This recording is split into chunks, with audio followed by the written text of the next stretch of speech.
What is my purpose? How can I find meaning in life? These are great questions, which I hear all the time from people. If you found a dozen people who had never read the Bible or knew nothing about Christianity at all, and you gave each of them a Bible and told them to go and read it and then come back to you, and if you asked each of them, so after reading it, what's it about? What's the Bible about? You'd get multiple answers. It's a big, wonderful, complex book. But not a single one of them would say that it's about finding purpose or meaning in your life. Not a single one, because that's not what it's about. God didn't come to Moses in a burning bush to send him off to Egypt to give the Israelites a sense of purpose and meaning. God sent Moses to free them from slavery. God didn't send Jesus into the world and to die on a cross to give us an insight into what our personal purpose and meaning is. Answering those questions just isn't the focus of our faith. However, Moses did find purpose. Jesus certainly instilled in his disciples a sense of purpose. He did give meaning to their lives. Just look at what the disciples did with their lives after his resurrection. And for the last 2,000 years, people have over and over again found incredible meaning in the practice of our Christian faith. But you see, the journey doesn't start there. The search for meaning and purpose doesn't start by trying to give ourselves meaning and purpose. It starts somewhere else. It starts by, ironically, not focusing on ourselves. It starts by not focusing on what we're trying to find for ourselves. There's this time that Jesus told his disciples and us, "For whoever wishes to save his life shall lose it, but whoever loses his life for my sake shall find it." Like, if you try and do this, you're going to fail. But if you give it up and you do the opposite, you'll find what you were looking for all along. I think it's the same way with the search for purpose and meaning. Purpose and meaning are really only ever found by abandoning the search for purpose and meaning and going out there and doing something that's actually meaningful. So I think that the questions around purpose and meaning are the wrong questions. Not that there's anything wrong with asking those questions. They're perfectly fine questions. In fact, humans have struggled with those questions for millennia. I just think that when we ask them, there's actually something else under the surface that we're really looking for. I think some of the questions at the root of the search for purpose and meaning are closer to, how can my life make a difference? How can I feel like what I'm doing with my life is worthwhile? How can I find some sense of fulfillment? My hunch is that if we did feel like our lives were making a difference, and we did feel that we were doing worthwhile things, and we did feel fulfilled, then we wouldn't be struggling with a lack of purpose and meaning. Also, finding purpose and meaning kind of sounds like something you look for, end up locating, and then, whew, job done. Nailed it.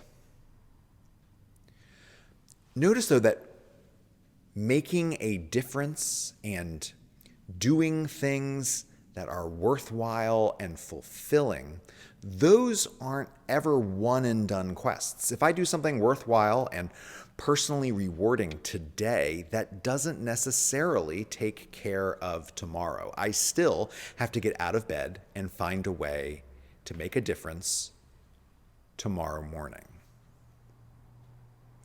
I mean, ask yourself, when do you feel the most fulfilled in life? When do you feel like you've really made a difference and like you've really done something worthwhile? Isn't it when you've done something for someone else? Don't those things usually come when you've displaced yourself from the center of your life and put someone else's needs there? It could be the moment when you took a break to read a book to your child or grandchild or the kid who lives across the street, when you saw them light up with the attention that you were giving them. It could be when you asked the person who was bagging your groceries how they were doing, and then you actually listened when they told you. It could be when you took time out of your day to volunteer somewhere, or when you brought a few bags of non-perishable food to your local food bank or soup kitchen. Aren't those so often the moments when you feel lighter and better and more fulfilled? It's one of the reasons why I think that looking for my purpose or trying to find meaning in my life is the wrong way to tackle this, because those questions are about me. I want something, and so I go out and search it out for me. But then somehow when we turn away from our search for ourselves and we focus on someone else, we end up getting a little glimpse of what we were after all along. For whoever wishes to save his life shall lose it, but whoever loses his life for my sake shall find it. Okay, here's something that I think some people are going to find hard to hear. Purpose and meaning might not come from your job. We don't all get jobs that offer personal fulfillment. Let's face it, sometimes we can struggle just to find any job. Think about the question we ask little children, and which was almost certainly asked of you. It was asked of me. What do you want to be when you grow up? It's not what do you want to do, it's what do you want to be. As if everyone just gets to grow up and have a job that will define us and serve as our identity. And then that job will give us a sense of purpose and fulfillment. I grew up watching Sesame Street, and I can still hear that song ring in my ear. These are the people in your neighborhood. And then there was the cascade of people who have these self-identifying jobs. There's the baker, there's the police officer, there's the mail deliverer, there's the teacher.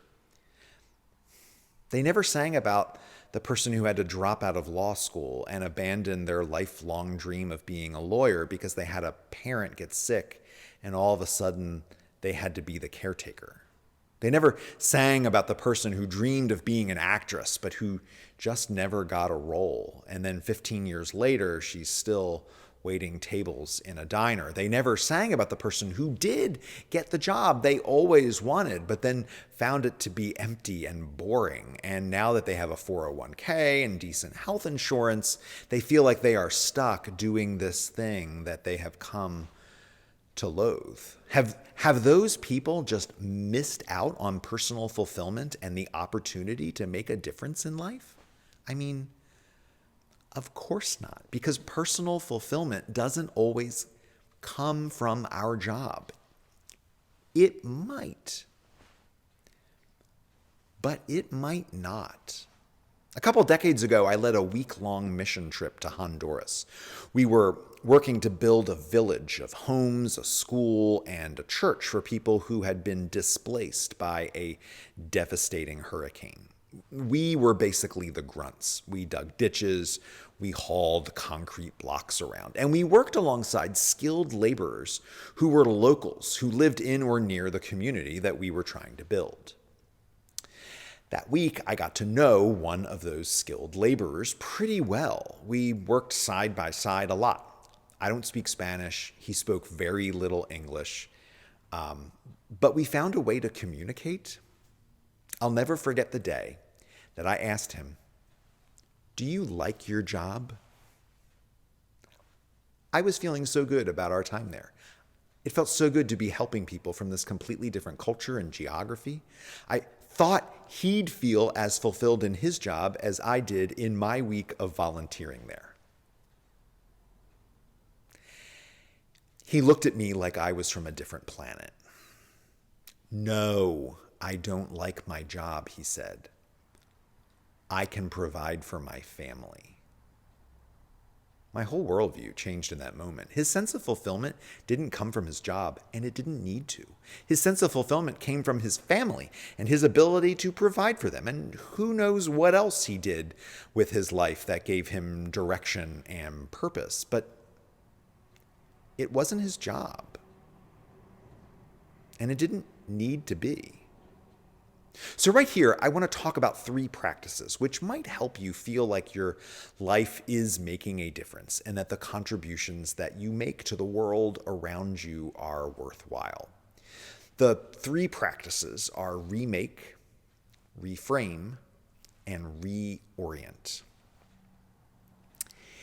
If you don't feel like you're doing anything meaningful, anything that is worthwhile, anything that makes a difference in the world,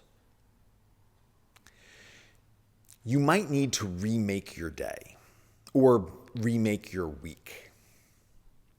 Let's say your job provides you with no personal fulfillment at all. It's just one empty day after another. And then you go home, and each night you binge Netflix until you mix it up, and then you binge a series from Hulu. Okay, well, it might just be that you need to do something new with your time. Without even thinking of changing jobs, you could find a volunteer opportunity for an evening or 2 a week. You could have a lot of fun and call bingo at a local nursing home. You could tutor children who are struggling in school. You could coach a little league team. You could hook up with your local food pantry or soup kitchen. You could write note cards to veterans or people who are lonely. You could get your dog trained to be an emotional support animal and go to your local emergency room, giving comfort to people who are hurt, scared, and sick. I mean, the possibilities are endless. Find something that works for you, something that excites you, something that gives you a sense that you're making a difference in the lives of real people. Turn off Netflix and get out there and find something that offers you fulfillment. Okay, if you don't feel like you're doing anything meaningful, or anything that is worthwhile, anything that makes a difference in the world, you might also try to reframe your life. Let's say you're in that total dead-end job still. You put cog A into cog B and make widgets all day long. It's just widgets from the time you clock in until the time you clock out. And it's a worthless widget. No one needs this widget. It doesn't make anyone's life better or happier. But the person making widgets next to you, you helped her through a period of depression a few weeks ago. On the way into work each day, you pass a person who is without a home, but you learned his name, and each day you greet him by saying his name, and you might be the only person in his entire life who calls him by name. When it's someone's birthday in your widget department, You're the one who always bakes the cake and gets the party started. You make the people around you feel valued and like they matter as individuals. I mean, you might do something like this and not even be aware of how much of a difference that you're already making in someone's life. I mean, you might be a long way from being the next Mother Teresa, but you've also missed the impact that you are already making. Sometimes what we need to do is not just do something new or do something more, but we need to take the time to realize how we're doing little worthwhile things all the time. It's easy to overlook them or to overlook their impact, but just noticing them might give you the boost that you're looking for and put your life in a better perspective.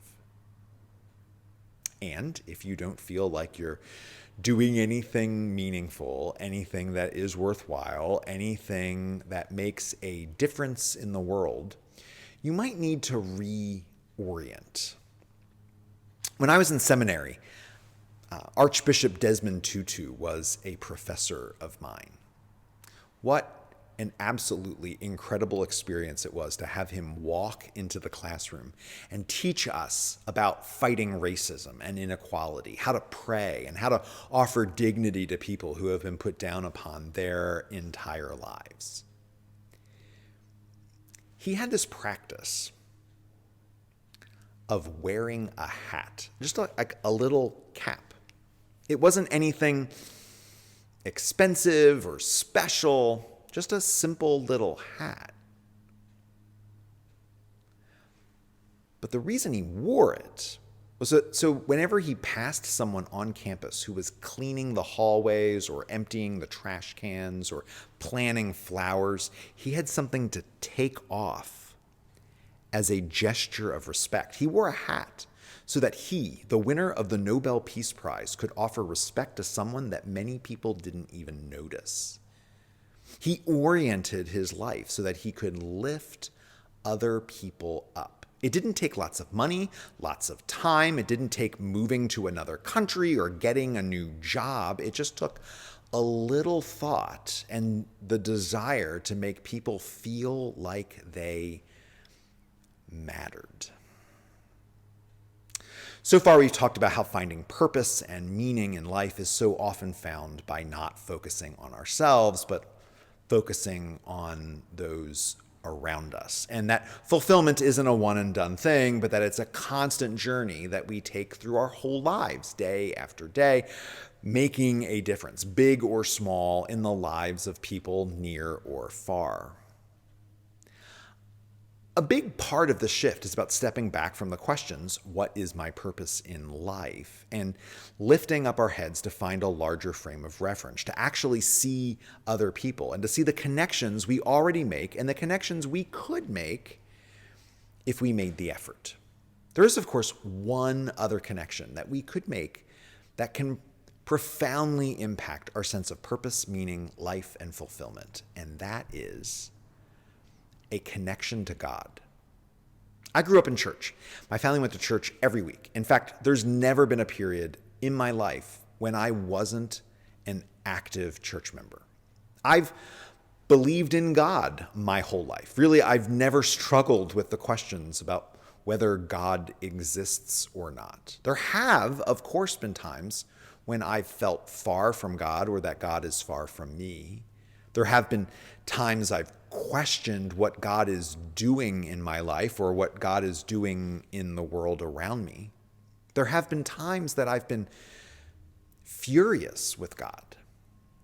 But to have a weekly or even daily connection to the creator of the universe, to pick up a book whose writings are thousands of years old and which have spoken to people in every generation for those thousands of years, to pray, to speak to and listen to this God, to join my voice with others in singing a hymn of praise to God. I mean, there's just no greater source of fulfillment and meaning for me.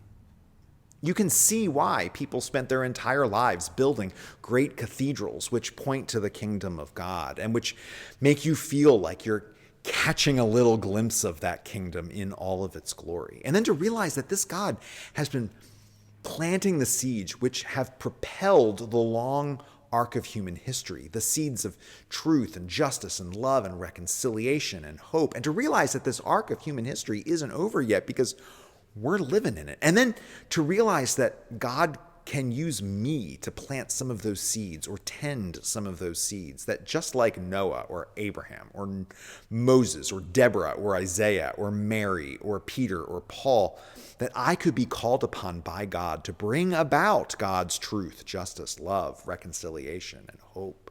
I mean, is there any calling that is more loaded with the potential for meaning, purpose, and fulfillment than that? So pray. You don't have to use the right words. You don't have to use any words. Just lift your heart to God. So worship. Come together with different people and sing and learn and grow and feast at God's table. So pick up this book and read it. Listen to what God did in ages past and listen for what God is doing in our own age. And connect yourself to this great love which is offered to you and to all of us.